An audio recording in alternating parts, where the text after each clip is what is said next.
Pilipinas ng Korean heartthrob na si Lee Min-ho. Revelasyon ni Lee Min-ho, may sorpresa siya sa mga Pinoy na manonood ng kanyang concert bukas, ang kanyang butt dancing.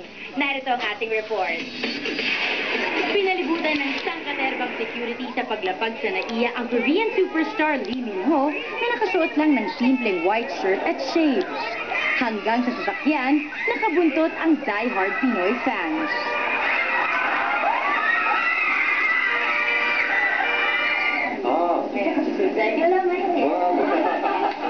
Kanina, masayang humarap sa press ang heartthrob.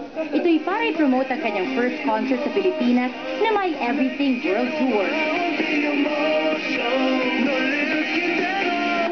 Nag-sample naman ang Korean star sa kanta sa kanyang unang album na dinededicate niya sa mga Pinoy. Ikalawang pagbisita na ito sa bansa ni Lee Min-ho na unang sumikat sa Voice Over Flowers at City Hunter. Na-miss raw niya ang masarap na pagkain Pinoy.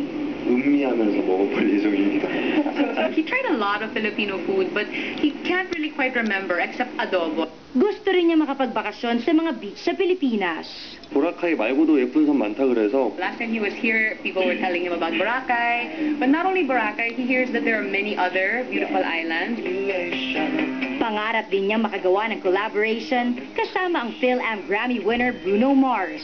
Ibinunyag naman ni Lee Min-ho na dapat abangan ang inihanda niyang dance move bukas sa concert sa Mall of Asia Arena, ang tinagurian niyang butt dancing. Ito'y bilang pagpapakita ng pagmamahal niya sa Pinoy fans. mahal ko kayo. Oh, Meron akong kwento!